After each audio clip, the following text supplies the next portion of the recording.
இயேசு கிறிஸ்து நாமத்தினாலே மறுபடியும் உங்களை சந்திப்பதில் மிகுந்த மகிழ்ச்சி. இன்னைக்கு ஒரு தலைப்பில் கர்த்தருடைய வார்த்தை நாம் கேட்போம். நீங்க தேடுகிற நிம்மதி இயேசுவிடம் இருக்கிறது என்ற தலைப்பில் கர்த்தருடைய வார்த்தை கேட்போம்.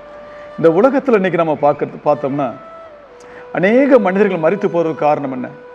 சில பேர் விபத்தில் இறந்து போகிறாங்க, வயதானவர்கள் இப்படி இறந்து போகிறது சகஜமான ஒரு விஷயம், அது நம்ம ஒன்றும் பண்ண முடியாது.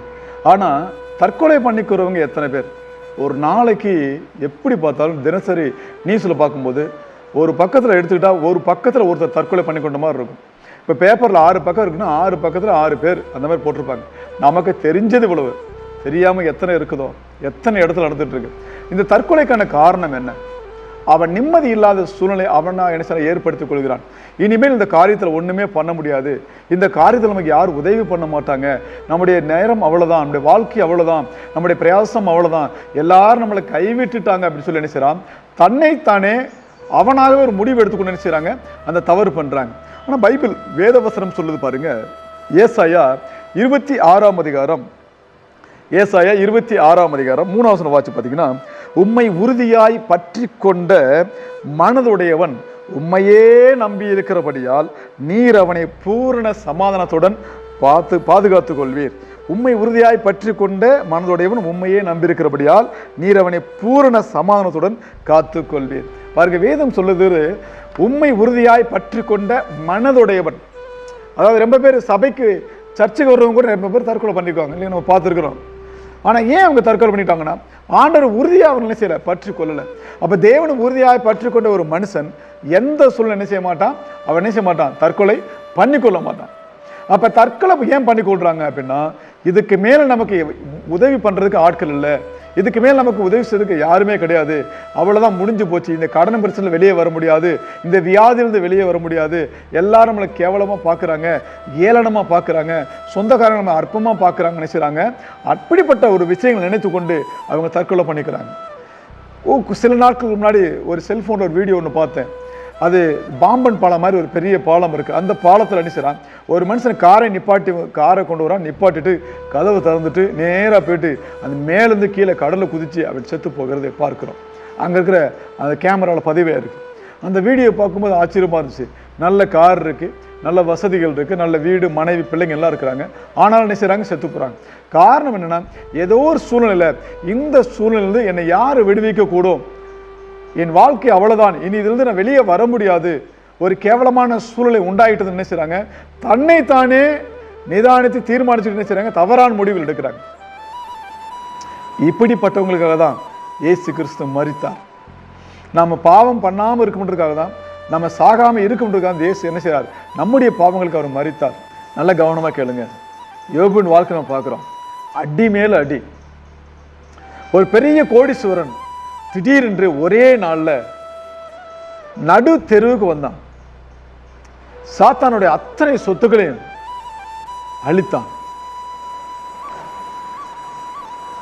அவனுடைய பிள்ளைகள் இறந்து போனாங்க, அவனுடைய ஆடு மாடு ஜீவன்கள் அழிந்து போனாங்க, அவனுடைய எல்லா விதமான வேலைக்காரங்க அழிந்து போனாங்க, எல்லாரும் இறந்து போனாங்க.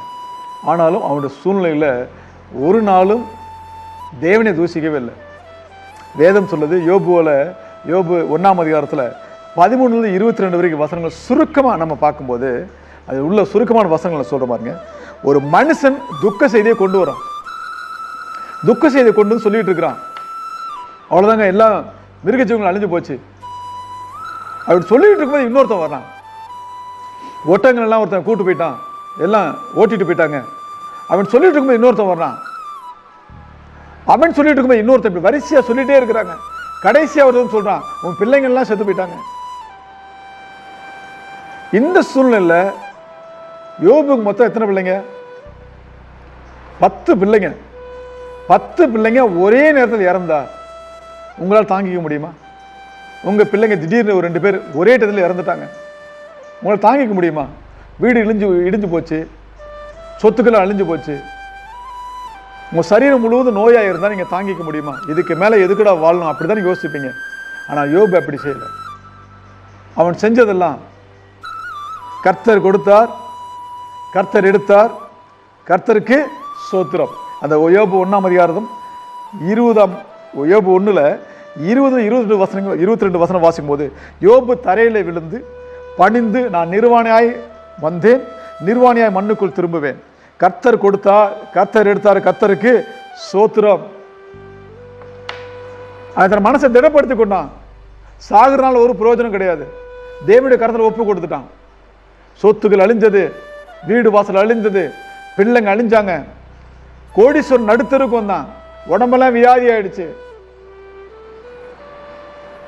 அவனுக்கு இருந்த ஒரே ஒரு ஆறுதல் அவனுடைய மனைவி மட்டும்தான். அவன் மனைவி என்ன தெரியுமா சொன்னாங்க? தேவனை தூஷித்து ஜீவனை விற்று அப்படின்னு சொல்லிட்டு போயிட்டாங்க. அப்ப கூட அவன் தேவனை தூஷிக்கல. காரணம் என்ன தெரியுமா? அந்த வசனம். அந்த வசனத்தை வாய்ச்ச பார்த்தீங்களா? ஏசாயா 26ஆம் அதிகாரத்தில் 3ஆம் வசனம். அந்த வசனத்தின்படி அவர் நடந்து கொண்டார். கர்த்தரை உறுதியாய் பற்றி கொண்ட மனதுடையவன் உண்மையே நம்பியிருக்கிறபடியால் நீ என்னை பூரண சமாதானத்துக்குள்ளே காத்துக்கொள்வேன். இதுதான் பூரண சமாதானம். பூரண சமாதானம்னா என்ன நீங்க நினைக்கிறீங்க? இந்த உலகம் தர முடியாத நிம்மதி, உலகம் தர முடியாத சமாதானம், உலகம் தர முடியாத ஒரு வெற்றி உங்களுக்குள்ள இருக்கும். உண்மையான வெற்றி என்ன தெரியுமாங்க? நீங்க எத்தனை முறை கீழே விழுந்தாலும், அதாவது வாழ்க்கையில தோல்வி அடைஞ்சாலும், திரும்ப எழுந்திருந்து என் தேவன் என்னை உயர்த்துவார், என்னை வழி நடத்துவார், என்னை பலப்படுத்துவார், என்னை சீர்படுத்துவார், என்னை ஸ்திரப்படுத்துவார், என்னை நிலைநிறுத்தி எல்லாருக்கும் முன்னாடி ஜெயம் கொடுப்பாரு நம்பிக்கையோடு சொல்ற வார்த்தை இருக்கு பார்த்தீங்களா? அதுதான் உண்மையான நிம்மதி. இயேசு உங்களுக்குள்ள இருந்தா நீங்க சாக முடியாது. இயேசு உங்களுக்குள்ள இருந்தா நீங்க தற்கொலை பண்ணிக்க முடியாது. இயேசு கிறிஸ்து உங்களுக்குள்ள இருந்தா நீங்க தேவையில்ல வார்த்தை பேச முடியாது. ஜீவனுக்கு ஏதுவான வார்த்தைகள்லாம் பேச முடியும், மரணத்துக்கு ஏதுவான வார்த்தைகள் நீங்க பேச முடியாது. காரணம், இந்த உலகத்தை ஜெயித்தாண்டவர் உங்களோடு இருக்கிறார். உண்மை நம்புகிற மனுஷன் பாக்கியவான் அப்படின்னு ஒரு பாட்டு பாடினாரு ஜோசப் ஆல்ட்ரின், அருமையான பாடர் பாடினார்ல. அதுல ஒரு வரி மட்டும் பாடுற, உம்மை நம்பும் நான் பாக்கியவான், உம்மையே நம்பியிருப்பேன். உம் அன்பை நம்பும் நான் பாக்கியவான், உம் அன்பையே நம்பியிருப்பேன். உம்மை நம்புவேன், உம்மை நம்புவேன், உம்மையே நம்பியிருப்பேன்.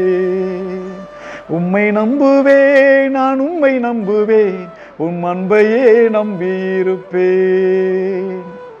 நல்ல பாடல் எழுதினார் ஜோசப் ஆல்ட்ரின். நிச்சயமா தேவன் அவர் ஆசீர்வதிப்பார். அவருக்கான நான் ஜெபம் பண்றேன். நீங்களும் அவங்க ஊழியத்துக்காக ஜெபம் பண்ணிக்கோங்க. சரி, நம்ம விஷயத்துக்கு வருவோம். அப்ப தேவன் ஒரு மனுஷனை தேடிட்டாருன்னா, ஒரு மனுஷன் தேவனை தேடி பிடிச்சிக்கிட்டாருன்னா அந்த நிம்மதி சமாதானம் ரொம்ப பெர்ஃபெக்டா இருக்கும். உலகம் உங்களை எந்த வகையில சேதப்படுத்தினாலும் அந்த நிம்மதி உங்கள்கிட்ட போகாது. எந்த சொத்துக்கள் உங்கள்கிட்ட போனாலும், வேலை உங்கள்கிட்ட போனாலும், குடும்பமே இல்லை ஊரே உங்களை எதிரே நின்றாலும் உங்க நிம்மதி உங்கள்கிட்ட போகாது. எந்த சூழ்நிலையிலும் இந்த வீடியோ பார்க்குற நீங்க தற்கொலை பண்ணிக்கொள்ள வேண்டும் என்று நினைக்க கூட கூடாது. ஏன்னா நீங்க தற்கொலை பண்ணிக்கொள்ள தேவனுடைய விருப்பம் அல்ல. நீங்கள் சமாதானமாய் பூர்ணமாய் நிம்மதியாய் வாழ வேண்டும் என்பதுதான் தேவனுடைய விருப்பம். நீங்க நிம்மதியாய் சமாதானமாய் சந்தோஷமாய் சிரித்து கொண்டு இருக்கின்றது தான் தேவனுடைய விருப்பம். பிரச்சனை வராத மனுஷங்க யாருமே இல்லை. எல்லாருக்கும் பிரச்சனை வரும். உலகத்தான் தெரியாதவன் டக்குன்னு செத்து போயிடறான். ஆனா நீங்க தேவனுடைய பிள்ளைங்க, சாகணும்னு விளையாட்ட கூட நினைக்க கூடாது. என் தேவனை வாழ வைப்பார் நீங்க உறுதியா நம்புங்க. நிச்சயமாய் தேவனை வாழ வைப்பார். இப்போ உங்களுக்காக நான் ஜெபிக்க போறேன். நீங்களும் கண்ணை மூடிக்கொண்டு ஒரு சின்ன ஜெபம் பண்ணலாமா? பரிசுத்தமுள்ள பிதாவே, இந்த வீடியோ பார்க்குற ஒவ்வொருத்தரையும் உங்களுடைய சமூகத்தில் ஒப்பு கொடுக்குறோம்ப்பா. எவ்வளவு பெரிய சூழ்நிலைகள், பிரச்சனைகள், போராட்டங்கள் மத்தியில் இருந்தாலும் அந்த மரணம் பயம் வரக்கூடாது. நிம்மதி நீங்க கொடுத்து பாதுகாத்துக் கொள்ளுங்கப்பா. எல்லா தோல்விகளையும் தேவன் வெற்றியை மாற்றி கொடுங்க. விழுந்து போன இடத்துல திரும்ப நீங்க எடுத்து அவங்க நிறுத்த வேண்டுமா ஜெபிக்கிறேன். கர்த்தர் பெரிய காரியங்களை செய்யுங்க. இயேசுவின் நாமத்தில் நாங்கள் ஜெபிக்கிறோம் ஜீவனுள்ள நல்ல பிதாவே, ஆமென், ஆமென்.